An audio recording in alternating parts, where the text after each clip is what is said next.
ዘግታ ከልጁ በቀር ምን መዝሙር አለን ምን እምነት አለን።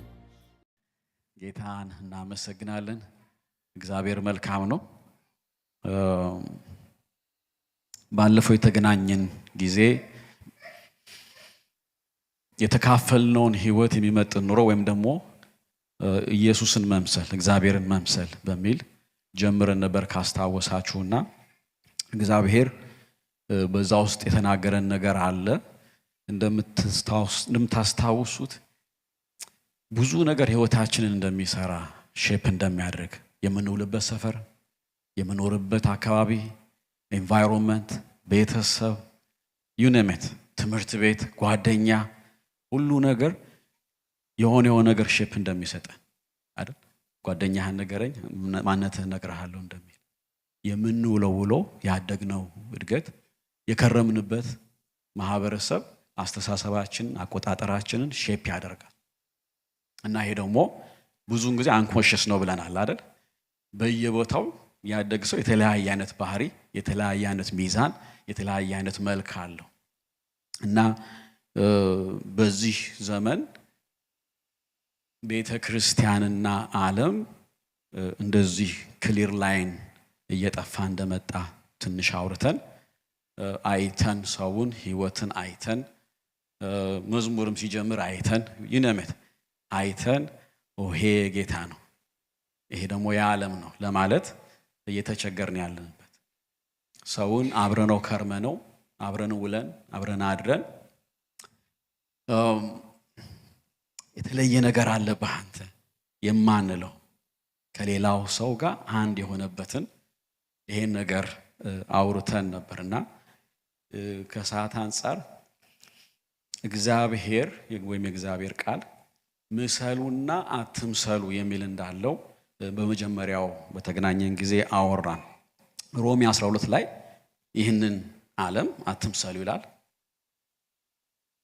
ሶስተኛ ዮሐንስ 1:11 ላይ ክፉውን አትምሰሉ ይላል። ማቴዎስ 6 ላይ ደግሞ ግብዞችን አትምሰሉ ይላል።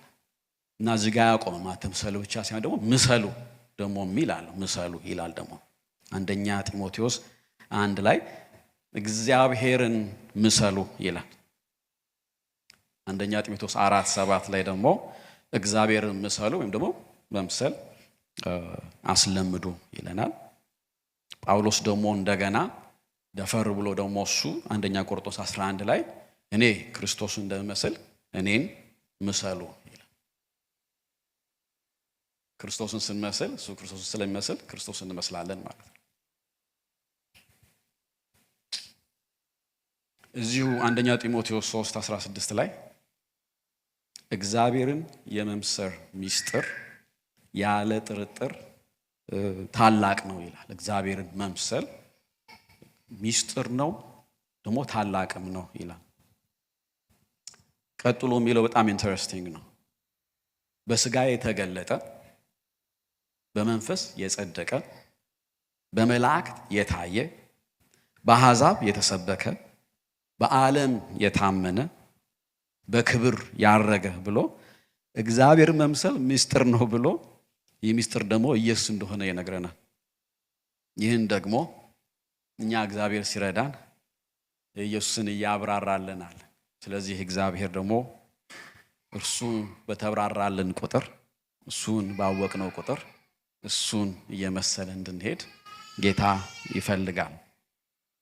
እንግዲህ በዚሁ ጋር ስንነጋገር እግዚአብሔርን መምሰል የልብ ማቋም እንደሆነ ማይንድ ሴት መታደስም እንደሆነ አውርተናል። እና ኢየሱስ ክርስቶስ የእግዚአብሔር መልክ የእግዚአብሔር ክብር ደግሞ እሱ በተመላለሰበት ጊዜ የነበረውን ነገሮች ወደ 3-4 አንስተን አየን። ሪሌት እንድናደርገው ወደ 3-4 ነገር አንስተን አየን በመጀመሪያው። ከዛ በሁለተኛው ስንገናኝ ከነዚህ ከአራቱ እንደውም ዛሬ የምንካፈለው ነበር ባለፈው ልንካፈል የፈለኩት ግን ያኛው ጎልቶ መጥቶ ኢየሱስ ክርስቶስ በመንፈስ ቅዱስ ይመራ ነበር በሚለው ተነስተን ስለ መንፈስ ቅዱስ አወራን ካስታወሳችሁ ባለፈውና እንደውም የተነሳንበት ቃል ዘፍጥረት 1 ላይ ያለውን ምድር ባዶ ነበረች፣ አንዳችም አልነበረባትም፣ ጨለማም ጥልቁ ላይ ነበረ፣ የእግዚአብሔርም መንፈስ በውሃ ላይ ሰፎ ነበር በሚለው ተነስተን ይህ ሰፎ የሚለው በተጻፈበት ቋንቋም በእንግሊዘኛም the spirit of God moved upon the earth, the face of the earth ነው የሚለው moved ይላል። በአማርኛውም ሳይው በአዲሱ ትርጉም ይረብብ ነበር ይላል። እና ይሄ ትርጉም እስኪ ብዬ ሳይ ካሉት ትርጉሞቹ አንደኛው ለእግዚአብሔር መንፈስ ይሄን ማለት ቢከብድም ግን አይዲያውን ታገኙታላችሁ። ይቅበጠበጥ ነበር፣ ይቅበጠበጥ እንደማለት ነው ይረብብ በአማርኛው። በእንግሊዝኛው ሙቭ ያደርግ ነበረ አዚፍ ከእግዚአብሔር ቃል ወጥቶ እሱ እስኪያረገው ድረስ በቃ በመጠባበቅ የአይነት ያለ አይነት ስሜት እንዳለው አይነት እና ከፍጥረት ጀምሮ እንዴት አክቲቭ እንደነበረ ከመስፈፉ ወይም ደግሞ ሙቭ ከማድረጉ ይሄ ፎርም ያጣችው መሬት ላይ ሙቭ ከማድረጉ ጀምሮ እንዴት አክቲቭ እንደነበረ እንዴት ለነፍስ እንኳን እንዴት ያው ነፍስ እንዳደረገ አዳምን አፈሩን ወፍሲ ዮም ይነግረናል። ከዛ ጀምሮ ይክንሲ እንዴት አክቲቭ እንደነበር አይተናል። እግዚአብሔር ይሁን ሲል እያደረገ ይሁን ሲል እያደረገ ይሁን ሲል እያደረገ አፈሩን ያው እስትንፋስ እያደረገ ያው ነፍስ እያደረገ አይሜን ይክንሲ ከዛ በኋላ ባሉት ላይ ሁሉ በብሉይ ኪዳን ዊፍሲን ይመጣል በእግዚአብሔር ሰዎች ላይ ያን የእግዚአብሔርን ሐሳብ ይፈጽማል፣ ይሄዳል፣ ይመጣል። ሲመጣ ለፐርፐዝ ነው የሚመጣው። he does something, he goes, everything you see የእግዚአብሔር መንፈስ ይመጣል፣ ይሄንን ያደርጋል። እና ወደ አዲስ ኪዳን መጣንና ወደ አዲስ ኪዳን መተን ይሄንን አየን። የእግዚአብሔር መንፈስ ኃይል ብቻ አይደለም፣ አምላክ ነው፣ እግዚአብሔር ነው። እንደውም አዲስ ቋንቋ ተማርኩ ብዬ ከነገርኳችሁ ካስታውሳችሁ ምልአት አካል ያለው ነው። የእግዚአብሔር ቃል እንደውም አታሳዝኑትም ይላል አይደል? የምናሳዝነውም ፐርሰን ነውና የሆነ መንፈስ የሆነ ኃይል ብቻ አይደለም። እንደውም አንዳንዶች ሲተረጉሙት እሱ የእግዚአብሔር መንፈስ ኃይል ነው ይላሉ። ወደ አዲስ ኪዳን መጣንና ከኢየሱስ ክርስቶስ ጀመርን። ኢየሱስ ክርስቶስ የተጸነሰው በመንፈስ ቅዱስ ነው አለን። ሲጠመቅ መንፈስ ቅዱስ was present አለን። ለፈተና መርቶ የወሰደው መንፈስ ቅዱስ ነው አለን። በሚያደርጋቸው ነገሮች ሁሉ በነፃ ማውጣት ቢሆን ድንቅ ቢሆን ታምራት ቢሆን በመንፈስ ቅዱስ ኃይል እንዳደረገ በተመላለሰባቸው ነገር ሁሉ ጊዜያቶች ሁሉ ኢየሱስ ክርስቶስ በመንፈስ ቅዱስ ይመራ እንደነበረ ይሄን ሁሉ አውርተናል። እንደውም የእግዚአብሔር መንፈስ በመንፈስ ቅዱስ ኃይል ቀባው ይላል አይደል? አይ ቲንክ ሐዋርያት 10:38 ላይ ወይ 40 አካባቢ እግዚአብሔር በመንፈስ ቅዱስ እና በኃይል እንደተቀባም ይሄን ሁሉ አይተናል። ሞቶ የተነሳው በመንፈስ ቅዱስ እንደሆነ ከሙታን መንፈስ ቅዱስ እንዳስነሳው ሁሉን ጨርሶ ደግሞ መስዋዕቱን ይዞ ወደ አባቱ ሄደው በመንፈስ ቅዱስ እንደሆነ አይተናል። everything he did was በመንፈስ ቅዱስ እና ሲሄድም ዮሐንስ 16 ላይ እውነት እውነት እነግራችኋለሁ ብሎ እኔ እንድሄድ ይሻላችኋል፣ እኔ ባልሄድ ግን አጽናኙ ወደ እናንተ አይመጣምና እኔ ብሄድ ግን እርሱን እልክላችኋለሁ እንዳለን ደግሞም ወደ ቤተክርስቲያንም ዞር ብለን ቤተክርስቲያን የተወለደችው በመንፈስ ቅዱስ እንደሆነ እኛ እንኳን ዳግም የተወለደው በመንፈስ ቅዱስ እንደሆነ እያየን የነበረው ሚና ሂውጅ እንደሆነ ክርስትና ያለ መንፈስ ቅዱስ እንደማይሆን ኢየሱስ ክርስቶስ ራሱ ለኛ ሰጥቶት የሄደው እሱም በመኖር ምሳሌ ሆኖ ያሳየን ነውና ወደዚህ መለስ ማለት እንደሚያስፈልግ ከሱ ጋር ያለ ህብረት ለሱ ዕውቅና እንደግል እንደ ቤተ ክርስቲያን መስጠት እንደሚያስፈልግ there is nothing we can do የእግዚአብሔር ነገር ለማድረግ ያለ መንፈስ ቅዱስ ማድረግ እንደማንችል ሚናው ትልቅ እንደሆነ በመንፈሳዊ ህይወት ውስጥ አይተናል። ይሄንን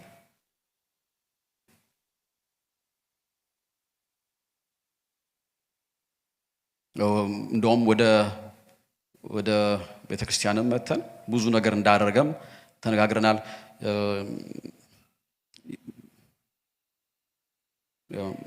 ደቀ መዛሙርቶች እንደመራ የመንፈስ ፍሬ እንደሚሰጥ የተለያዩ ጸጋ ስጦታዎች እንደሰጠ የተለየ እንዳደረጋቸው ሚጸኑ እንዳደረጋቸው ዋጋ የሚከፍሉ እንዳደረጋቸው ትላንት የማይገባቸው የሚገባቸው እንዳደረጋቸው ላይክ የቀንና የሌሊት ልዩነት እስኪመስል ድረስ እሱ በመጣባቸው ጊዜ አይተናል። 2 ላይ የሐዋርያት ሥራ 2 ላይ መጣ የእግዚአብሔር መንፈስ እንደገና ደግሞ ትንሽ ቆይቶ ደግሞ ወረደባቸው ተናገሩ ይለናል። ሊያገለግሉ ሲቀመጡ ይመጣባቸዋል። you can see በእነሱም ህይወትና የነበረውም ደግሞ ኢምፓክት we can see።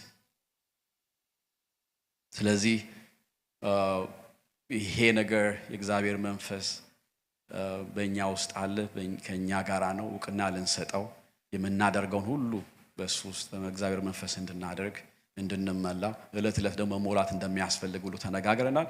ስለዚህ ይሄን ልብ እንደገና ሪቫይዝ ለማድረግ ነው ይሄን ነው እየመጣ ነው። ዛሬ ደግሞ ድላዩ የፈለኩት ከተነጋገርነው ከአራቱ አንዱ እግዚአብሔርን ማክበር በሚል ርዕስ ነው። ኢየሱስ ክርስቶስ ባደረጋቸው ነገሮች ሁሉ እግዚአብሔርን ያከብር እንደነበረ ማለት ነው። ሲጀምር ኢየሱስ ዮሐንስ መጨረሻ አካባቢ ነው ዮሐንስ 17:4 ላይ እኔ ላደርገው የሰጠኸኝን ስራ ፈጽሜ በምድር ምን አረኩህ? አከበርኩህ። ሰጠኝ ስራ አለ፣ እሱን ፈጽሜ አከበርኩ። እግዚአብሔር አብ የድህነትን መንገድ አዘጋጀ። ኢየሱስ ክርስቶስ ራሱን መስዋዕት አረገ። መንፈስ ቅዱስ ደግሞ ለእያንዳንዳችን አደረሰው። ይህን የማዳን እቅድ ሙሉ በሙሉ ኢየሱስ ክርስቶስ ያውቃል። የሚጠይቀውን የሚያስከፍለውን ዋጋ፣ የሚጋፈጠውን መከራ፣ የሚደርስበትን ግፊት፣ ጥላቻውን የሚያልፍበት he knows everything የዓለምን ኃጢአት ሁሉ እንደሚሸከም ይሄን ሁሉ እያወቀ ግን የአባቱን ታዞ ይሄን ሊያደርግ ፈቀደ። የሚወደውን አባቱን ታዞ ሊያከብረው ወዶ ወደ ምድር መጣ። ብዙ የምንቆየው ፊልጵስዩስ 2 ላይ ነው። ከ8 ጀምረን ብናነብ በምስሉ እንደ ሰው ተገኝቶ ራሱን አዋረደ ይላል። ዝቅ አደረገ humbled himself ለሞቱም ይኸውም የመስቀል ሞት እንኳን የታዘዘ ሆነ። በዚህ ምክንያት ደግሞ እግዚአብሔር ያለ ልክ ከፍ ከፍ አደረገው፣ ከስምም ሁሉ በላይ ስም ሰጠው። ይህም በሰማይና በምድር ከምድርም በታች ያሉ ሁሉ በኢየሱስ ስም ይንበረከኩ ዘንድ ምላስም ሁሉ ይልና ለእግዚአብሔር አብ ክብር ጌታ ኢየሱስ ክርስቶስ ጌታ እንደሆነ ይመሰክር ዘንድ ነው ይለናል። ይሄ የእግዚአብሔር ክብር የሆነው ኢየሱስ ክርስቶስ አባቱ ያደረገውን ያደረገው አባቱን ያከብር ዘንድ ነው። የላከኝን ፈጽሜ አከበርኩ።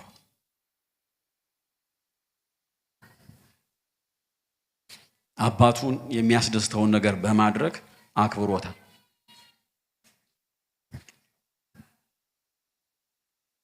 አንደኛ ጴጥሮስ 4:11 ላይ ምን ይላል? ማንም ሰው የሚናገር ቢኖር እንደ እግዚአብሔር ቃል ይናገር፣ የሚያገለግልን ቢኖር እግዚአብሔር በሚሰጠኝ ኃይል ነው ብሎ ይናገር ያገልግል። ክብርና ስልጣን እስከ ዘላለም ድረስ ለእርሱ በሚሆነው በኢየሱስ ክርስቶስ በኩል እግዚአብሔር በነገር ሁሉ ይከብር። ኢየሱስ ቢያስተምር፣ ቢፈውስ፣ ነፃ ቢያወጣ ለእግዚአብሔር ክብር ነው። ከቀራጭ ጋር ቢውል፣ ከአሳጥማጆች ጋር ቢውል ዩነሚት ያደረገውን ሁሉ ያደረገው እግዚአብሔርን ለማክበር ነው። መከራ ቢቀበል፣ የዓለምን ኃጢአት በሱ ላይ ቢሸከም የሚወደውን አባቱን ሊያከብር ነው።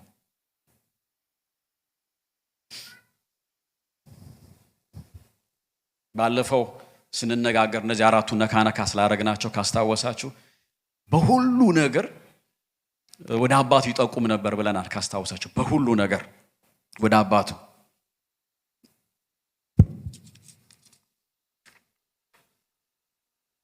ዮሐንስ 5:19 ላይ ምን ይላል? ስለዚህ ኢየሱስ መለሰ እንዲህ አላቸው፣ እውነት እውነት እላችኋለሁ አብ ሲያደርግ ያየውን እንጂ ወልድ ከራሱ ሊያደርግ ምንም አልቻለም ይላል። ዮሐንስ 6 ላይ ፈቃዴን ለማድረግ አይደለም እንጂ የላከኝን ፈቃድ ለማድረግ ከሰማይ ወርጃለሁ። በጣም ብዙ ነው የሚለው 7:16 ላይ ስለዚህ ኢየሱስ መለስ እንዲህ አላቸው፣ ትምህርቴስ ከላከኝ ነው እንጂ ከኔ አይደለም። ዮሐንስ 8 ላይ ስለዚህ ኢየሱስ የሰው ልጅ ከፍ ከፍ ባደረጋችሁ ጊዜ እኔ እሆን ዘንድ አባቴም እንዳስተማረኝ እንጂ ከነዚህ እናገር ዘንድ እንጂ ከራሴ አንዳች እንዳላደርግ በዚያን ጊዜ ታውቃላችሁ ይላል።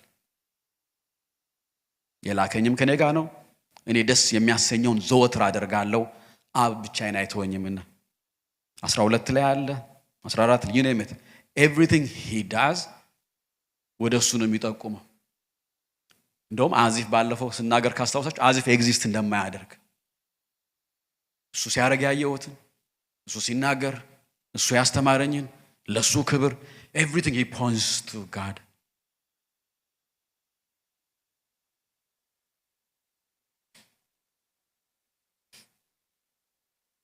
ኢየሱስ ክርስቶስ ክብሩን ትቶ የመጣው እግዚአብሔርን ሊያከብር ነው።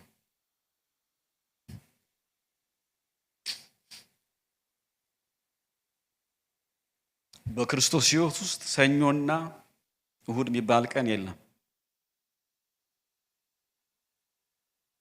መንፈሳዊና ማህበራዊ ስብሰባ የሚባል የለም።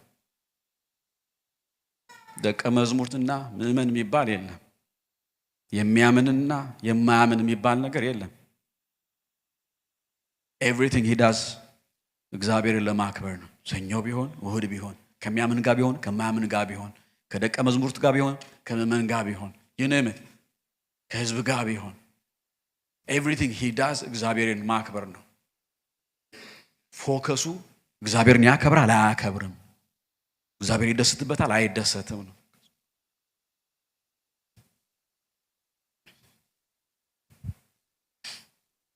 ቅድም ባነበብለው ላይ በምስሉም እንደ ሰው ተገኝቶ ራሱን አዋረደ ዝቅም አደረገ። humbled himself 2:8 ላይ ለሞቱም ይኸውም ከመስቀል ሞት እንኳን የታዘዘ ሆነ። በዚህ ምክንያት ደግሞ እግዚአብሔር ያለ ልክ ከፍ ከፍ አደረገው፣ ከስምም ሁሉ በላይ ስም ሰጠው። ይህም በሰማይና በምድር ከምድርም በታች ሁሉ በኢየሱስ ስም ይንበረከኩ ዘንድ ምላስም ሁሉ ለእግዚአብሔር አብ ክብር ኢየሱስ ክርስቶስ ጌታ እንደሆነ ይመሰክሩ ዘንድ ነው ይላል። ይሄ ከ8 ጀምሮ አሁን ባነበብነው ላይ አሁን በተነሳውበት ኮንቴክስት ውስጥ 3 ቃል ወጥተው ታያላችሁ። ራሱን አዋረደ፣ ዝቅ አደረገ humbled himself። ከዛ ደግሞ ታዘዘ። ሁለተኛ ለምን ሲባል ለእግዚአብሔር አብ ክብር። ዝቅ አደረገ፣ ታዘዘ፣ ለእግዚአብሔር አብ ክብር።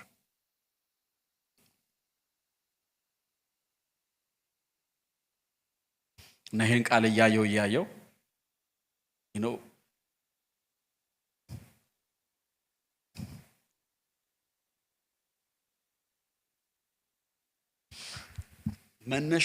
መነሻው ፍቅር ነው። ግን እግዚአብሔርን ለማክበር የሄደበት ትህትናና መታዘዝ humility and obedience። ሁለቱን ይሄንን ሳዘጋጅ በሁለቱ ላወራ ፈልጌ አንደኛ መታዘዝ፣ ሁለተኛ ትህትና እንደዚህ ለማውራት ፈልጌ it's hard ሁለቱን መለየት። you can't ያለ መታዘዝ ትህትና እውነተኛ ትህትና አለኝ ብሎ ሰው አለመታዘዝ አይችልም። እውነተኛ መታዘዝ አለኝ ብሎ ሰው ትሁት ነኝ ሊል አይችልም። ልትከፍሉት አትችሉም፣ ልትለዩአቸው አትችሉም። በጣም የተያያዙ ናቸው። ኢየሱስ ክርስቶስ ማቴዎስ 11 ላይ 29 ላይ የምናውቀው ቃል ከእኔ ተማሩ። እኔ ምንድነኝ አለ? እኔ የዋህ በልቤም ትሁት ነኝ አለ። አይገርማችሁም? ከኔ ተማሩ ብሎ ይሄን መጥቀሱ፣ ከኔ ተማሩ ብሎ ብዙ ሊናገር ሲችል ብዙ ነገር ሊጠቅሰው የሚችለው ነገር ኖሮት ብዙ እኮ አለው። በጣም ኢንተረስቲንግ ነው። ቾይስ ኦፍ ወርድ ነው። በጣም ኢንተረስቲንግ ሆኖ አገኘሁት። ስለዚህ ተማሩ ካለ ለኛ ያለው ጥያቄ ህይወታችንን የምንኖረው እንግዲህ ቀን ማታ፣ ሰኞ እሁድ፣ በስራ በቸርች አረ በእንደኛ በደስታ በሐዘን በሚመች በማይመች በእስር በመፈታት በመገፋት በመወደት ይነምት በሀብት በማጣት በየትኛው ኑሮ አይደል? ሁሉ እኮ ኑሮ ነው። በህይወታችን ስንኖር የምንኖረው እግዚአብሔርን ለማክበር ባለ ልብ ነው ወይ? That's what he did. This is what he did. መኪና ስነዳ ሁልጊዜ እያየን we see ህግ አክብረን አላከብርም አይደል?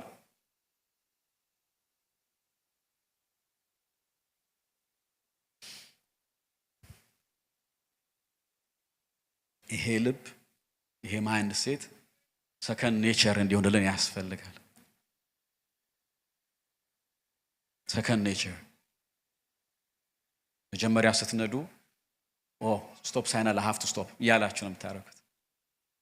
እግራችሁን ራሱ አሁን ብሬክ ነው ማረጋው እያላችሁ በኋላ ግን you don't even think, you start living, you start driving። እግዚአብሔር ወደዛ እንድንመጣ ነው የሚፈልገው። ይሄን ለማድረግ የሆነውን ነገር ደግሞ ሰጥቶናል እና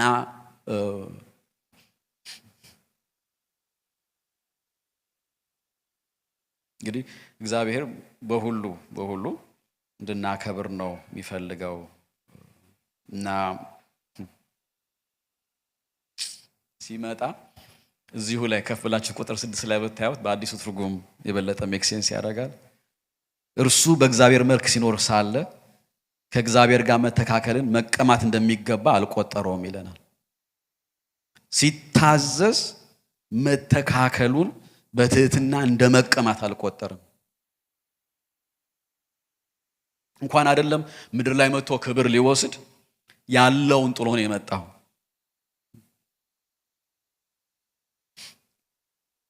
ሰማችሁ? እንኳን መጥቶ ክብር ስጡኝ ሊል አባቱን ታዞ የመጣው ክብሩን ትቶ ነው። እሱ ብቻ አይደለም የማይከበርበትን ያደረገው። በኋላ እናያለን የመጣበትን አመጣጥ ስናይ የማይከበርበት ክብር ትቶ ነው የመጣው። እንኳን ክብሩ ስጡ ይል እሱ ብቻ አይደለም የማይከበርበትን ያደረገው።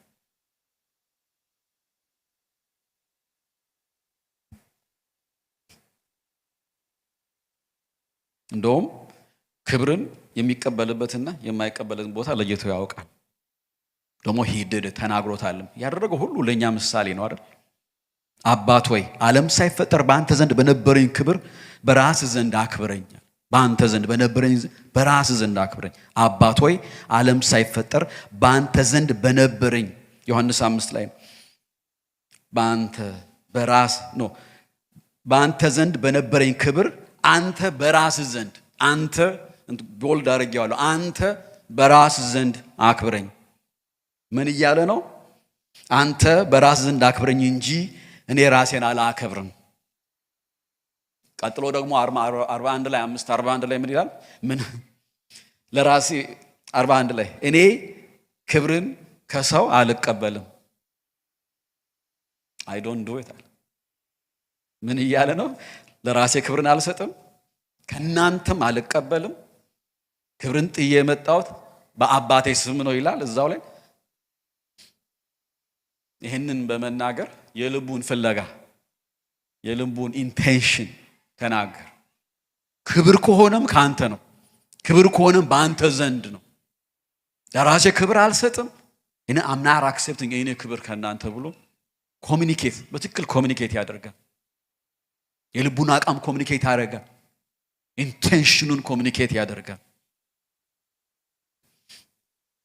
ሰው ያለኝ ይከበር በሚልበት ዘመን እንደውም የሌለውን ይከበርልኝ በሚልበት ዘመን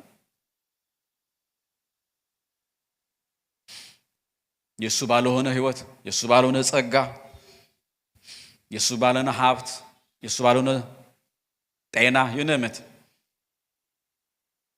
ይከበርልኝ በሚልበት ዘመን የኢየሱስ ድምጽ እኔን ምሰሉ ይላል። እኔን ምሰሉ ይላል። እኔ የዋህ በልቤ ትሁት ነኝ።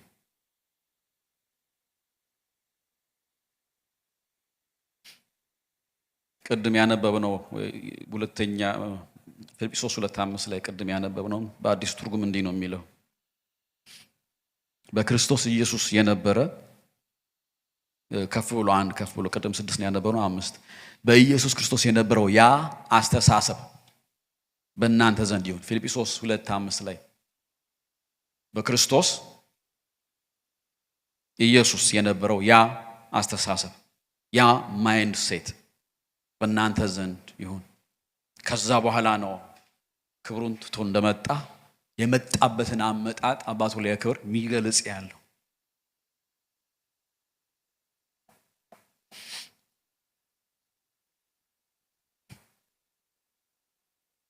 የኢየሱስ ሕይወት በመታዘዝና በትህትና የተሞላ ነው። ቁጥር 7 ላይ ነገር ግን ይለናል ፊልጵስዩስ 2 የባሪያን መልክ ይዞ በሰውም ምሳሌ ሆኖ ራሱን ባዶ አደረገ። ከዛስ በምስሉም እንደ ሰው ተገኝቶ ራሱን አዋረደ። አይበቃም ዝገ ይሄውም የመስቀል ሞት እንኳን የታዘዘ ሆነ። ይሄ እንዴት ያለ ትህትና ነው! ይሄ እንዴት ያለ መታዘዝ ነው! አምላክ በሰው ምሳሌ አምላክ ራሱን ባዶ አድርጎ አምላክ በሰው ምስል ተገኝቶ አምላክ ራሱን ሲያዋርድ አምላክ ለመስቀል ያውም ደግሞ ለሞት ያውም ለመስቀል ሞት ሲታዘዝ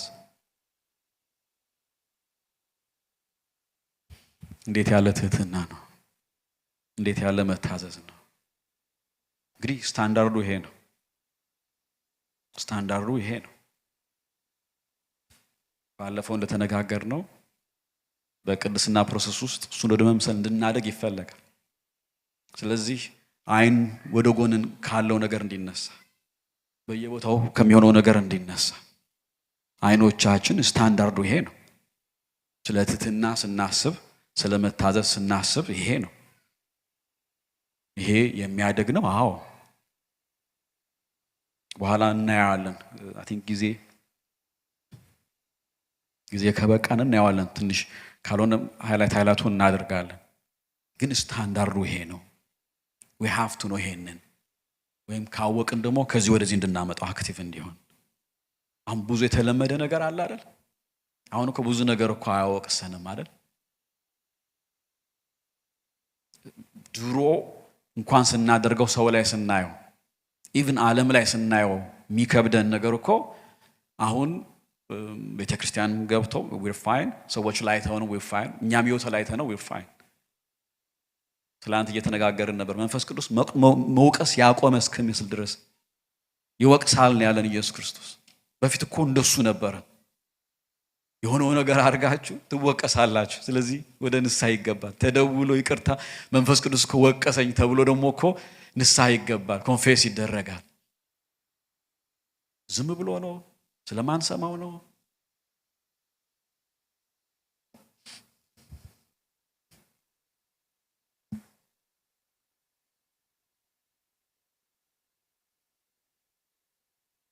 ዮሐንስ 1:14 ላይ ቃል ሥጋ ሆነ። ዮሐንስ ነው ይሄን የሚለን።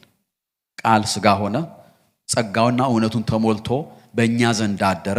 አንድ ልጁ ከአባቱ ዘንድ እንዳለው ክብር የሆነውን ክብሩን አየናል። we've seen his glory ክብሩን አየን። በአባቱ እንዳለው ክብሩን አየን። ይህ የከበረ የእግዚአብሔር ልጅ በምን ያህል ትህትና በምን ያህል መታዘዝ እንደመጣ ተመልከቱ። ኢሳይያስ 53 ጋር ሄዱልኝ።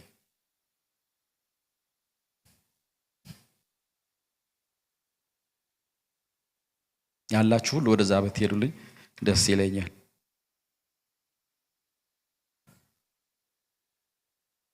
ይሄ ብቻውን ኢሳይያስ 53 ብቻውን እስካሁን ያወራሁትን ኮሚኒኬት ያደርጋል። ቀስ ብላችሁ ስታነቡት ማይ ጉድነስ፣ ቀስ ብላችሁ ስታነቡት እያንዳንዱ ቃል እያችሁ ስታነቡት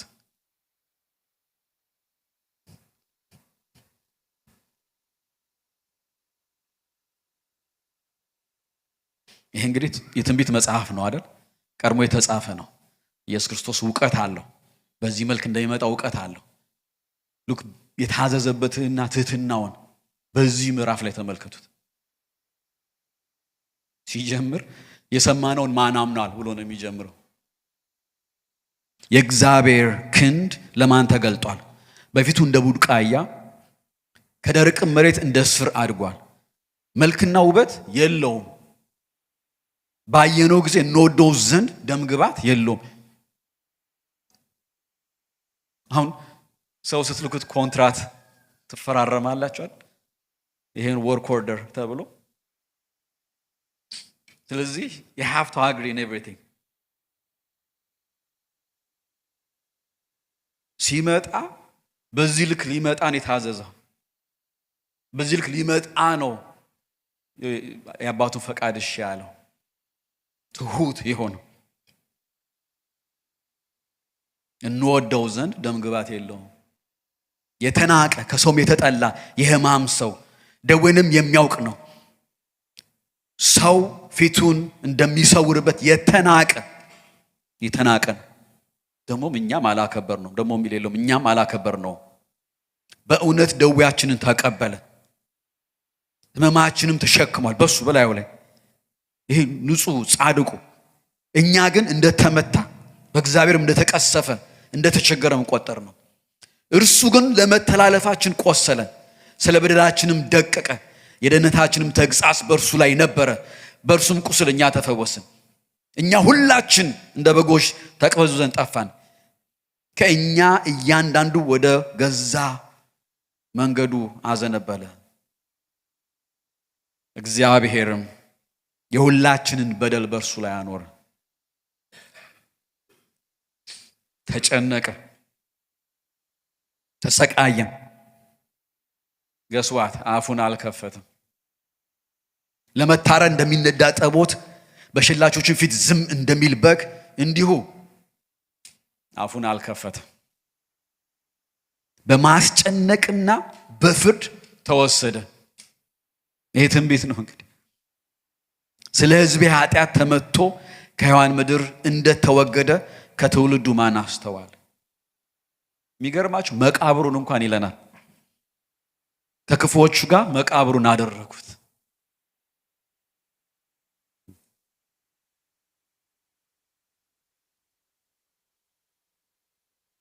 ስለዚህ ሕዝቤ ከኃጢአት ተመትቶ ከሕያዋን ምድር እንደተወገደ ከትውልዱ ማን አስተዋለ? ከባለጠጎችም ጋር ሞቱ፣ ሆኖም ግፍን አላደረገም ይላል። ይሄ ሁሉ ሆኖ ግፍን አላደረገም። ገስዋት እንደገና በአፉም ተንኮል አልተገኘበትም። ምንም ሳንጨምር። ይሄ ብቻ ትህትናውን አያሳየም ወይ? አምላክ በዚህ ልክ ሊመጣ ሲወድ፣ በተለያየ ፎርም መምጣት ሲችል፣ በዚህ መልክ ሊመጣ ሲሆን እንዴት ያለ ሂዩሚሊቲ፣ እንዴት ያለ መታዘዝ፣ እንዴት ያለ ዝቅ ማለት ነው! እንዴትስ ያለ መታዘዝ ነው! መልክና ውበት የለውም፣ ባየነው ጊዜ እንወደው ዘንድ ደምግባት የለውም። የተናቀ ከሰውም የተጠላ የሕማም ሰው እኛም አላከበርነውም። ደዌያችንን ተቀበለ፣ ሕማማችን ተሸክሟል። እንደተመታ፣ ያውም ደግሞ እንደተመታ በእግዚአብሔርም እንደተቀሰፈ እንደተቸገረም ቆጠር ነው። ስለ መተላለፋችን ቆሰለ፣ ስለ በደላችን ደቀቀ። የደህንነታችን ተግሣጽ በእርሱ ላይ ነበረ፣ እግዚአብሔር የሁላችንን በደል በእርሱ ላይ አኖረ። ተጨነቀ፣ ተሰቃየ፣ አፉንም አልከፈተም። ከክፉዎች ጋር መቃብሩን አደረጉ፣ ሆኖም ግፍን አላደረገም፣ በአፉም ተንኮል አልተገኘበትም ነበር ይላል። እንደ ንጉሥ ሳይሆን እንደ ባሪያ ሊመጣ በግርግም ሊወለድ ከቀራጮች ጋር ከኃጢአተኞች ጋር ሊበላ ለተጨቆኑት ውጪ ለተጣሉት ሊደርስ ለለማኞች ለለምጻሞች ሊቆም እሺ አለ። በትህትናው ሳይታበይ ሰው እኮ በትህትናው ይታበያል። በትህትናው ሳይታበይ ክብሩን ሁሉ ለአምላኩ አደረገ።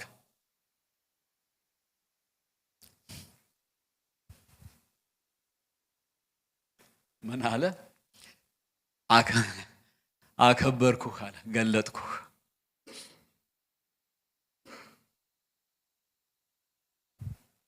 ደስታው የአምላኩ ደስታ ሆነለት።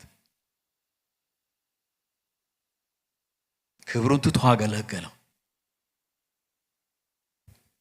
እግር እስከ ማጠብ አገለገለ። የናቁትን፣ ያልተቀበሉትን፣ የገፉትን፣ ያዋረዱትን፣ የገረፉትን፣ የሰቀሉትን ታገሰ። ዝቅ በማለት ውስጥ የእግዚአብሔርን ልብና ባህሪ ለኛ ገለጠ። የፍቅሩን ልክ ገለጠ።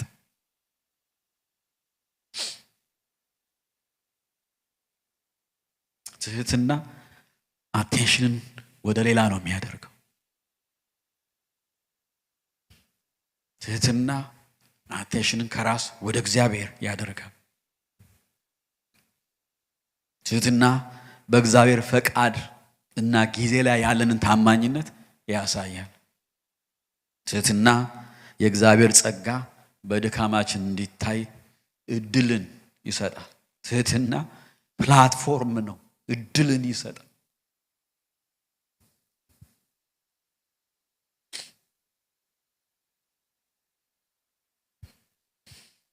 ትህትና እኮ ራስን ማወቅ ነው፣ ልክን ማወቅ ነው። ትህትና የሆነውን መቀበል ነው፣ በክርስቶስ የተደረገልን መቀበል ነው። ትህትና ሁሉ በፈጸመው መደገፍ ማረፍ ነው። ትህትና በክርስቶስ መርካት ነው።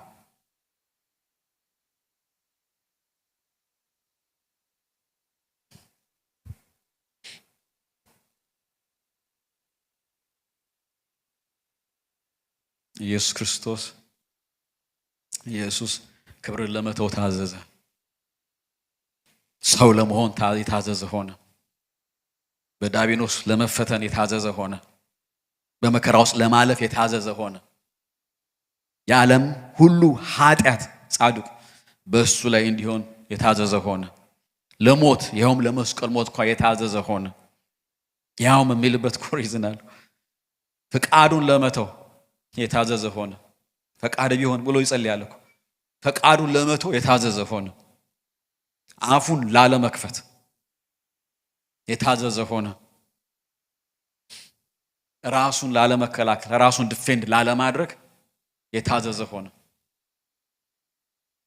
እንደምታዩት በቀላል ነገሮች፣ በሚቻል ነገሮች፣ ሃንድል በሚደረጉ ነገሮች ሳይሆን እስከ መስቀል ሞት ድረስ የታዘዘ ሆነ። እስከዚህ ድረስ ትሁት ሆነ። ስለዚህም ብዙ ፍሬ አየ። አባቱም ያለ ልክ ከፍ ከፍ አደረገው። ያለ ልክ። ዓለም የሚነግረን ሌላ ነው። ዓለም የሚነግረን ለራሳችን ጥቅም እንድንቆም ነው። ዓለም የሚነግረን do what's best for you ይለናል። ይሄ በጣም ኮመን ፍሬዝ ነው። በጣም ኮመን ፍሬዝ ነው። do what's best for you ይለናል። ዓለም ሲስተሙን መጠቀም ነው ይለናል። ዓለም ከነካ አትልቀቀው ይለናል። ከነካ ዓለም እንዴት ሰክሰስፉል እንዴት የበላይ እንደምንሆን ነው የሚነግረን። ኢየሱስ ለራሱ ጥቅም አልቆመም። ራሱን ዲፌንድ አላደረገም። ዝም አለ ይለናል። እንደሚታረድ ጠቦት እንደሚሸለት በግ ሆነ ይለናል። ኢየሱስ እንደውም ስለ ራሱ ሲናገር እኔ አገልጋይ ነኝ አለ። እኔ አገልጋይ ነኝ አለ።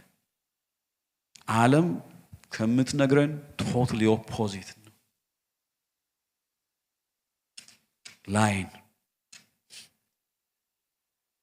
ከምትነግረን ኦፖዚት የሚያከብር ሞገስ የሚሆን እግዚአብሔር ነው። ሰክሰስን የሚሰጥ እግዚአብሔር ነው። የህይወት ባለቤት እግዚአብሔር ነው።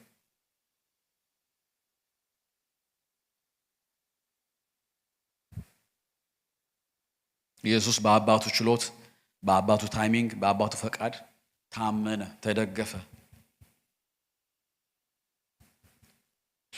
እንደዚህ ይሆንልን አይደል? አሜን። አጭር ተቃራኒውን አጭር እዚህ ላይ ነው መቆየት የፈለኩት፣ ግን ተቃራኒውን አጭር እንድናይ በጣም ባጭር እንይ። እንግዲህ መንፈሳዊ ነገር እንደዚህ ነው፣ መካከለኛ የለውም። ትህትና እና መታዘዝ ከሌለ በሱ ፋንታ ትዕቢት አለ ወይም ኩራት፣ ትዕቢት ኩራት ወይም ደግሞ አመጽ አለመታዘዝ አለ።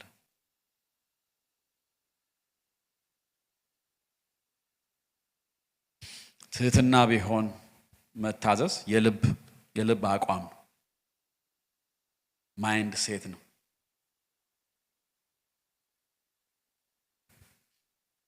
ባጭሩ ይህን መግለጽ ቢያስፈልግ እቺን እግዚአብሔር ትዕቢትን አለመታዘዝን ይጠላል።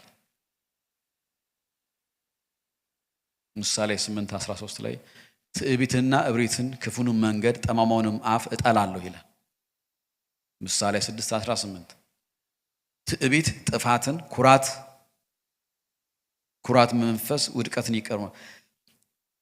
ትዕቢት ጥፋትን፣ ኩሩ መንፈስም ውድቀትን ይቀድማል ይላል። የሚከተለዋል። ትዕቢት ካለ there is something coming ነው የሚለው። ቀጥሎ ትዕቢት ካለ ጥፋት አለ። ቀጥሎ ኩራት ካለ ውድቀት ቀጥሏል ይለናል። ያዕቆብ 4:6 ላይ እግዚአብሔር መናቀው ትዕቢተኞችን ይቃወማል ይላል። ኦፖዚቱ ለትሑታን ግን ምን ያደርጋል? ጸጋን ይሰጣል።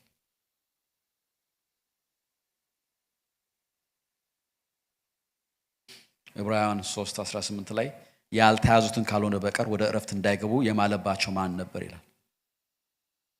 ያልታዘዙትን ካልሆነ በቀር ወደ እረፍት እንዳይገቡ የማለባቸው ማን ነበር ይላል። ትዕቢት ወይም ኩራት ሰውን በሰው ልብ በሰው ሕይወት ከእግዚአብሔር በላይ ያስቀምጣል። ትዕቢት ኩራት በእግዚአብሔር ያለንን መደገፍ እናውቅና አለመስጠት እንዳንሰጥ ያደርጋል። ስለዚህ ኩራትም ቢሆን አለመታዘዝን ልንጠላው ያስፈልጋል።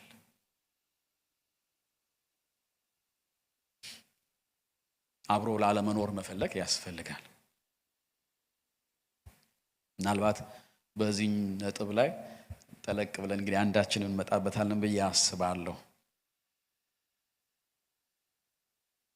ወደ ኋላ መለስ ብል እቺን ብነካት ደስ ይለኛል። ፊልጵስዩስ 2:1 ጀምሮ ወደ ኋላ ብንመለስ ከምዘለው ትንሽ ብንነካው። ስለዚህ ሊናገር ተነስቶ ጳውሎስ የጀመረበት ስቴትመንት በጣም ኢንተረስቲንግ ሆኖ አገኘሁት።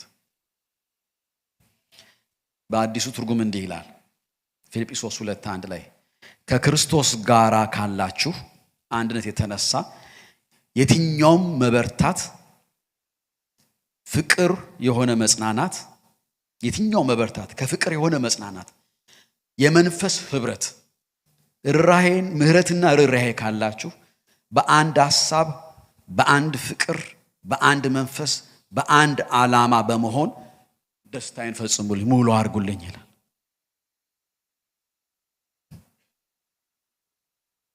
ቀጥሎ ሌሎች ከናንተ እንደሚሻሉ በትህትና ቆጠሩ እንጂ በራስ ወዳድነት ምኞት ወይም ከንቱ ውዳሴ ለማግኘት አንዳች አታድርጉ ይለናል። እያንዳንዳችሁ ሌሎችን የሚጠቅመውን እንጂ ራሳችሁን የሚጠቅመውን ብቻ አትመልከቱ ይላል። ቁጠሩ፣ አታድርጉ፣ ተመልከቱ ይላል። ጳውሎስ ቤተ ክርስቲያን በክርስቶስ ያገኘችውን አንድነት መኖር እንድትችል እንድትኖር ማሳየት ሪፍሌክት እንድታደርግ ይናገራል። ህብረት ያለ ትህትና ከባድ እንደሆነ ነው የምታዩት እዚህ ላይ።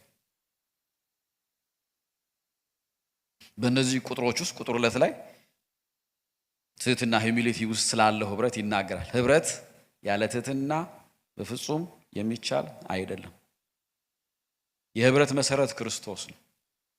ጤናማ ሆኖ የሚቀጥለው ግን ለሌሎች ባለን ልብ ነው።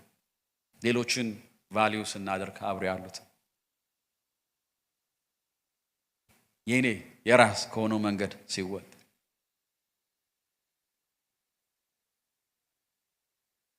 ሂዩሚሊቲ ባለበት ኢዚ። አሁን ብዙ አገልግለና በተለያየ ህብረት አይደል? ትህትና ቢበዛ እኮ how easy would be መታዘዝ ቢበዛ how easy would be። ይሄ ደግሞ ህብረትም ነው። እንደ ክርስቲያን ህብረት ነን፣ እንደ አገልግሎት ህብረት ነን፣ ቤት ስንመጣ ህብረት አለ። በየትኛውም ህብረት ውስጥ ትህትና is very important።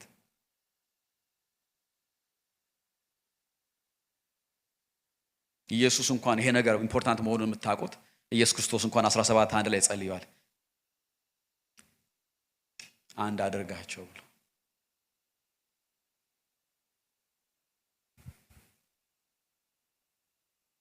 ኢየሱስ ትሁት ነበር ብለናል። ከሐሳቡ ፈቃድ ዞር አላለም። አይሁድ ቢሆን አሕዛብ ቢሆን ድሃ ቢሆን ሀብታም ቢሆን ለምጻም ነክቷል። ኤቭሪቲንግ ሁሉም ሁሉን የተቀበለ he value የሚያየው እንደውም በምን መልክ ህይወታቸውን ከፍ እንደሚያደርግ ምግብ ሲያስፈልግ እያበላ ፈውስ ሲያስፈልግ እየፈወሰ ውጭ የተጣሉትን እንደገና መልሶ እያገባ ያቺ ሴት እንኳን እንደሚፈሳ ስትነካው she shouldn't he didn't ደም ኃይል ወጣ። ስለዚህ 2:3 ላይ ፊልጵስዩስ ላይ ሌሎችን ከናንተ እንደሚሻሉ በትህትና ቁጠሩ እንጂ በራስ ወዳድነት ምኞች ከንቱ ውዳሴ ለማግኘት አንዳች አታድርጉ ይለናል። በራስ ወዳድነት ምኞች ወይም ከንቱ ውዳሴ አለማግኘት ነው የሚለው። ይሄ እንደውም በእንግሊዘኛው ሳይው ሰልፍ አምቢሽን ኦር ኮንሲት ይላል። ኮንሲት ማለት ትዕቢት እንደማለት ነው። እንግዲህ ፕራይድ ኩራት የትህትና ተቃራኒ ነው። ህብረትን ይጎዳል። ትዕቢት ምንድነው የሚለው? እኔ ተሻልኩ ነኝ ነው የሚለው። አም ኢምፖርታንት ነው የሚለው ትዕቢት። ትህትና ደግሞ ዩ ማተር ነው የሚለው። See the difference?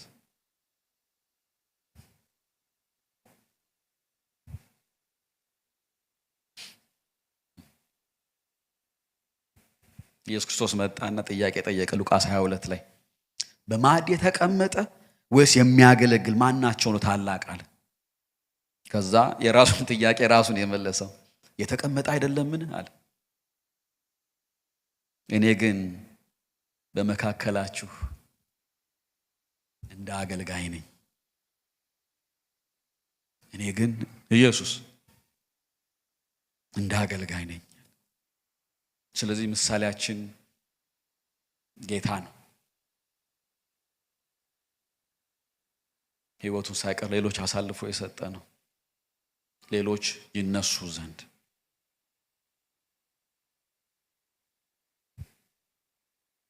ትህትና ሌሎች የተሻለ አድርጎ ይቆጥራል። ትህትና ሌሎችን የተሻለ አድርጎ ይቆጥራል።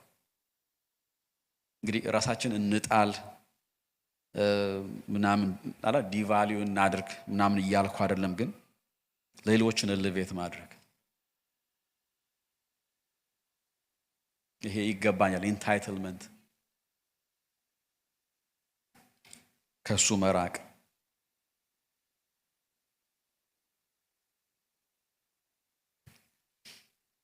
ነው። በመስሪያ ቤት ታውቁ ከሆነ ሌላው ትንሽ እንዲሆን ፊል እንዲያደርግ በምታደርጉት የእናንተን ትልቅ በማድረግ በንግግር በአሽሙር ዩኔሜት በሆነው ነገር በአክታችሁ ቢሆን ኤኒቲንግ ትንሽ እንዲሆን እንዲሰማው ካረጋችሁ ምን ብለው ይጠሩታል መሰላችሁ? ቡሊንግ ነው የሚሉት።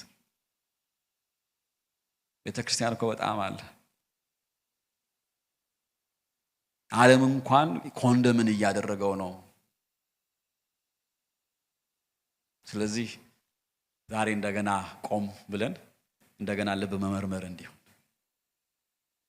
ብዙ ፕራይድ ከተገኘ ብዙ አለመታዘዝ ከተገኘ እንደገና ወደ ጸጋው ዙፋን እርዳኝ ወደ ማለት እንመጣለን። ያስችላል።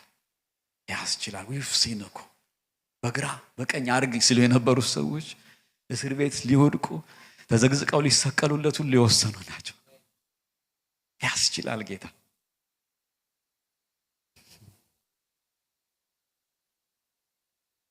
ስለዚህ እያንዳንዱ ለራሱ የሚጠቅመውን አይመልከት ይላል። I think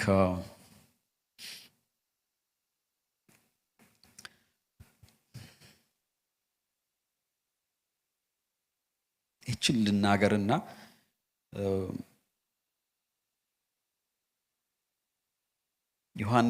ማቴዎስ 14:10 ላይ ምን ሆነ መሰላችሁ? ዮሐንስ ተገደለ። ቁጥር 10 ላይ ምን ይላል? ልኮም ዮሐንስን ራስ በወህኒ አስቆረጠው ይላል። ራሱንም በወጭት አምጥተው ለብላቴኑ ሰጧት፣ ወደ እናቷም ወሰደችው ይላል። ደቀ መዛሙርቱም ቀርበው በድኑን ወሰዱና ቀበሩት። መተውም ለኢየሱስ አቀረቡለት። ኢየሱስም በሰማ ጊዜ ብቻውን ወደ ምድረ በዳ በታንኳ ፈቀቅ አለ ይላል። አዘነ። ከነ ማርያም ጋር ሲያለቅስ አይተናል አይደል? ኢየሱስ የሚወደው መሞቱን ሲሰማ አዘነና ፈቀቅ አለ። ማዘን ፈለገ። ብቻውን መሆን ፈለገ። አንዳንዴ ትፈልጉ የለ you want to grieve by yourself።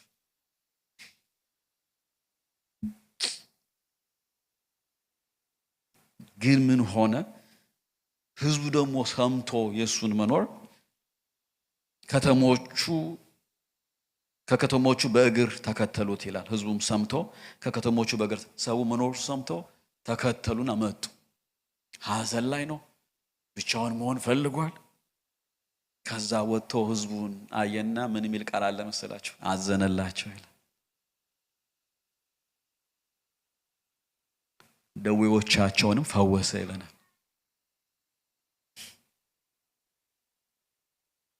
ዛታይም እኮ አዋንብ ያለውን ዞር አድርጉልን የሚባልበት ጊዜ ሐዘኑን ችሎ የሱን ሐዘን ሳይፈልግ ሳይመለከት ሂፍሲስ የሚያልፉበትን አየ። የራሱን ሐዘን ችሎ አገለገላቸው፣ አዘነላቸው። የተጎዱበትን አየ። ማድረግ የሚችለው መፈወስ ነው፣ ፈወሳቸው። እኛ እንኳን መፈወስ እንኳን ባንችል ማድረግ የምንችለው እንኳን እኛ እኮ ከራስ ማለፍ እኮ በጣም ከብዶናል። በጣም የሆነ ሰዓት ሳክሪፋይስ ማድረግ ከባድ ነው ለኛ። የሆነው ነገር ሳክሪፋይስ ማድረግ ከባድ ነው ለኛ። ካዘንንማ እንደዚህ ለቅሶ ላይማ ከሆነማ እሱማ ተውት። ከለቅሶ ወጥቶ ሌላ ማገልገል ብዙ እኮ አይታሰብም። ይሄ ልብ ነው ወደኛ እንዲሆን የተፈለገው። ይሄ ደግሞ ፍቅር ነው። ጌታን እናመሰግናለን። በቃ አጫጭር አንዳንድ ነገር ልናገርና እንጨርሳለንና ይሄንን ካየን ምን እናድርግ የሚል ልብን ለእግዚአብሔር ማስገዛት መጀመር፣ ሰራንደር ማድረግ ሉቃስ 22 ላይ እንደሚል የኔ ፈቃድ አይሁን ያንተ ይሁን ያንተ እንጂ እንድንል የእግዚአብሔርን ቃል ማጥናትና መታዘዝ ዮሐንስ 14:15 ላይ ብትወዱኝ ትእዛዜን ጠብቁ ይላል።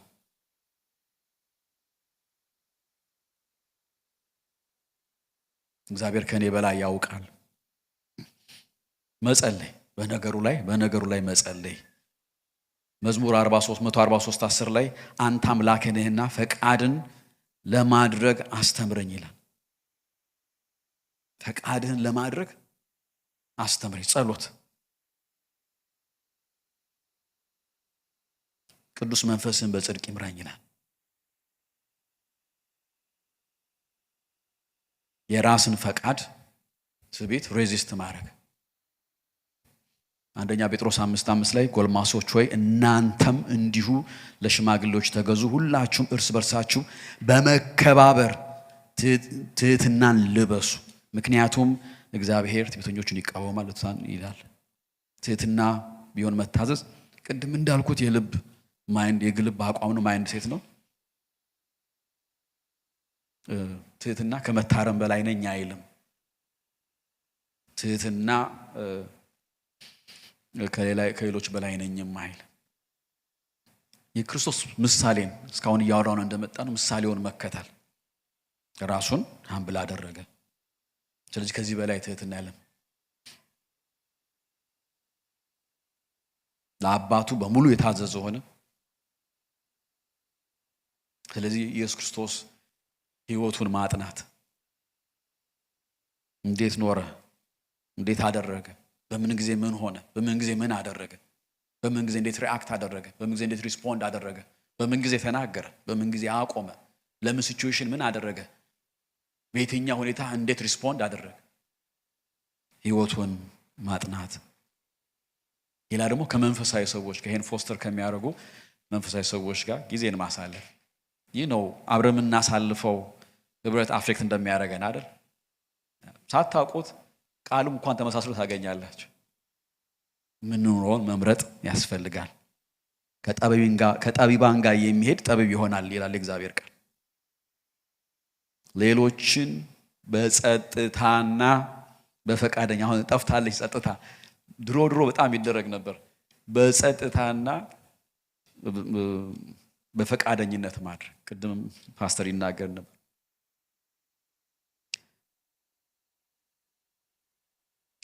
በእናንተ ማቴዎስ 20:26 ላይ በእናንተስ እንዲህ አይደለም ይላል። በእናንተስ እንዲህ አይደለም፣ ነገር ግን ማንም ከእናንተ ታላቅ ሊሆን የሚወድ የእናንተ አገልጋይ ይሁን ይላል። ከእናንተም ማንም ፊተኛ ሊሆን የሚወድ የእናንተ ባሪያ ይሁን ይላል። እንዲሁም የሰው ልጅ ሊያገለግል ነፍሱን ለብዙዎች ቤዛ ሊሰጥ እንጂ ሊያገለግሉት እኮ አልመጣም ይላል። ትህትና እኮ ራሱን የሚገልጸው ሌሎችን በማገልገል ውስጥ ነው። ትህትና ሌሎችን በማገልገል ውስጥ ይገለጻል። እውቅናን ሳንፈልግ የምናገለግልበት መንገድን መፈለግ አለብን። መገለጽ ያለበት is fine፣ ግን ለታይታ ሲሆን ለሪኮግኒሽን ሲሆን ሪሊ ኢላማውን ሚስ አድርጓል። በጸጥታና በፈቃደኝነት ማድረግ። ኢየሱስ ክርስቶስ ዝቅ ብሎ እግርን አጠበ። አክት ብቻ አይደለም፣ ምክንያቱም የመጣበትን ስለምናቅ የልብም ጭምር ነው። ይቅር ሲል ነው I'm here to do this። ይሄን እኮ ነው ሳረ የቆየሁት። እሱ እኮ እግርን ከማጠብ በላይ ነው ዝቅ ያለው። ሪሊ 53ን ስታዩት የወረደበትን መውረድ እኮ you can see። ስለዚህ ይሄ የአገልጋይነት መንፈስ፣ ይሄ የትህትና መንፈስ፣ ይሄ የመታዘዝ መንፈስ ወደ ቤተክርስቲያን እንዲመጣ እግዚአብሔር እኮ ሊጎበኝ ነው፣ ወደጅ ነው እኮ። እነዚህ ፊክስ ካልሆኑ የመጣውን የእግዚአብሔር ነገር እኮ ያበላሸ። ወይ ሩቅ አይሄድም እኮ፣ ረጅም እኮ አይሄድም። ስናገነጉ የመጣው ደግሞ በሁለት በሶስት በአራት ሰው አይደለም፣ በሁላችን ሊሰራ ነው። ይሄ እኮ እውነት ነው። ይሄ እኮ ሲዝኑ ነው፣ የእውነት ሲዝኑ እኮ ነው። ስለዚህ እግዚአብሔር ፊክስ ሊያደርገን፣ ሊያስተካክለን፣ ሊያበጃጀን ወዷል። ትኩረት ከሆነው ከኢየሱስ በቀር ከመንፈስ ቅዱስ ፈገግታ ከልጁ በቀር ምን